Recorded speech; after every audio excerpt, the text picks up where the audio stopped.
Hi, hi. I don't have a microphone, and the fan is loud, and everybody's asleep. So, um, hi.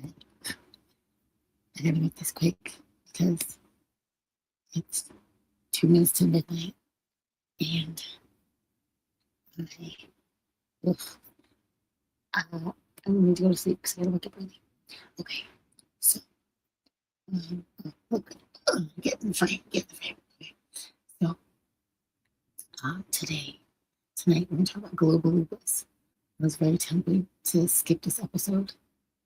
However, I was talking to somebody that is in our house, and they didn't know the signs and symptoms of the disease they got diagnosed with. So I may, it basically forced me to remember that advocacy is important and knowing the signs and symptoms of things is important. And this is not just a podcast.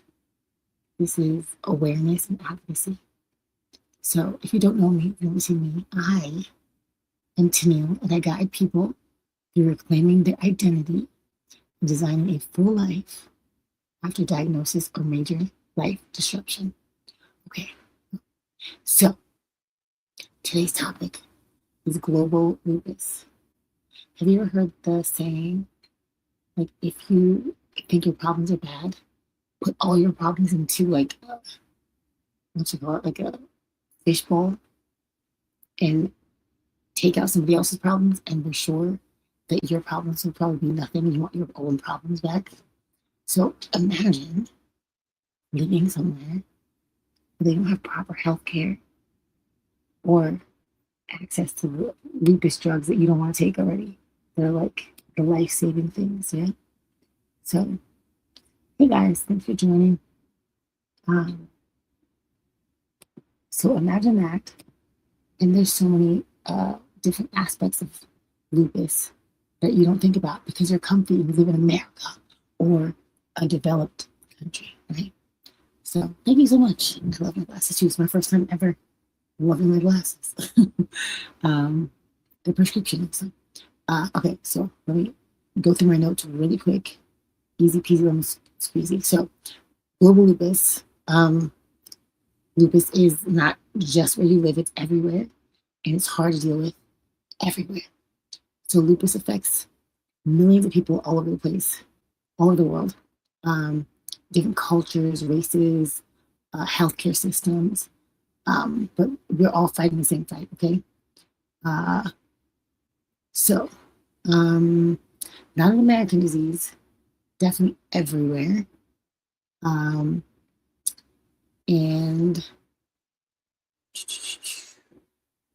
lupus doesn't know anything about a border. So, big facts now. Lupus affects over 5 million people worldwide. Women make up about 90% of the cases of lupus. Women of color are globally disproportionately impacted. So not just in America, but everywhere. Access to diagnosis, medications, and specialists vary drastically depending on where you live. So even in America, it takes months, sometimes years, sometimes to get matched up with a rheumatologist, which is our number one doctor. And then you get your other specialists. And sometimes you have a problem, then you wait so long for the specialist appointment that you don't even need that. Or like they can't figure out what it was because it was so long ago, months to years, right? So in some other places, diagnosis takes even longer, if you can imagine. Treatment is harder to access. Medication is more unaffordable than it is here. Awareness is lower, which, just like I said, I did this podcast tonight because somebody that I was speaking to in America had no idea that they had diabetes. And I was so confused. I was like, you didn't hear about the signs and symptoms? Like, you weren't registering that what you were doing was definitely a sign of having diabetes? And they were like, no, I just thought it was normal. So awareness, okay? Cultural stigma exists. So some people think because I am X or because I am Y, I don't get that. And they just don't know that it's possible no matter what. Um, yeah, so lupus does not discriminate at all. And where you live can impact how quickly you get diagnosed or how quickly you get treated. But it doesn't matter where you live, it's still possible to be diagnosed with it. So lupus can affect families, right? So like there's a debate whether or not it's like genetic and it's passed down, but I believe it is. And it affects not just your family's like bloodline, it affects the money in the family because people are more living in generational homes in other countries. Um, America's the only spoiled people who want everyone to have their own everything. Um, but it affects families, whole families, caregivers. It can drive caregivers crazy. Thank you so much. Thank you. And caregiving life is hard. I know because I am a caregiver for my grandmother. My mother's a caregiver for my grandmother. Communities, you need to find you a community. If it's not mine, it could be anyone's, right? But find people who you can talk to about these issues that you're having or finding out things that you are not sure about.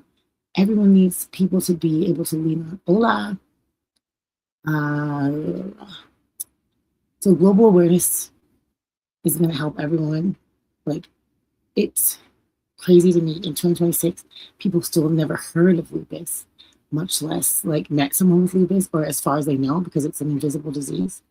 So right now I'm in Denver, but wherever I am, I'm like online.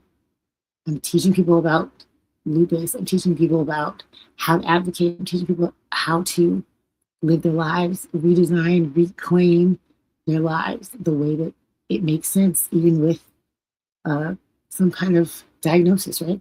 So these are the ways you can help. Write these down. I gotta go to bed. These are the ways you can help. Learn about lupus. Learn about the chronic illness that you have. Learn about how you can help. Okay. Support the research. If you want to be someone who does the trials of the medication, that kind of stuff, they pay for those things. And if you are interested, find out more about where they're doing that and who. Oh, thank you so much. God bless you too. Find out about where you can help in those tests. Advocate globally. Get on your internet. I'm here right now, and I don't know what countries are looking at me on YouTube. I'm on YouTube, or on Facebook, on Instagram right now. And advocate as loud as you can to as many as you can, because the more people you speak to, the closer you are to a cure or a better treatment or any of that stuff. Share your resources. Hi. Share your resources. Don't gatekeep something that could save a life, bring someone some comfort, bring someone some joy. Chronic illness is hard. Gatekeeping is not smart. Build communities across borders. Find out, hey, UK, my dad is British. My dad is he used to live in Hammersmith when he was a kid. Yeah, build communities across borders. So find out where other people are and what their treatments are, so you can advocate for them too. Like, it's not just you in this fight. This is all of us. It's so important. Do not ignore it. Don't just think what you're going through is you alone, or like you a speck of dirt in the like the middle of nowhere. Like, if we all work together, we are a force. We deserve proper health care that's affordable and obtainable, and the top of the top, even if we're not making the top of the top money. Okay. So let me go. It's so late. But thank you guys. Everyone who came on Masterclass yesterday, thank you so much from the bottom of my heart. It really means a lot that you take time out of your life to spend with me and let me pour into you and really talk about things that are important to us. Out here on the internet, anybody can jump on these podcast. But when it's just us, we really get down to it, and I'm so appreciative. You will never know. But anyways, happy Lupus Awareness Month, and have a great night. Um, I really appreciate y'all being here. Sweet comments. Uh, it's good that you're raising awareness and to build knowledge, strategies, and resistance that is needed. Thank you so much. I truly appreciate that comment. That is so sweet. I don't know what can I do here. Restart it. I'm gonna show it. There you go. That's a very sweet comment. I'm so grateful. You guys have a gorgeous, gorgeous night. I guess it's 6 in the morning where you are, 5 in the morning where you are. If you're in England, you're in the UK, so it might not be England. I'm just assuming, but you guys have a great night. Wait, one more comment. Thank you so much for sharing your experiences. I first heard about lupus in college. There's so much I still don't know. I recently saw a pageant contestant who has lupus. That is amazing. Ellie, I'm so glad. I'm so glad that you got to hear about, I'm so glad you got to hear about lupus and meet or know about someone's story specifically, because it's more human, more connection when you understand it's a real human and not just a textbook or someone on like you don't care about. But thank you so much. I'm gonna log on out of here. Have a great night, guys. I'm gonna see if I can do 709. Okay, you're in England. 709. Yeah, go to work.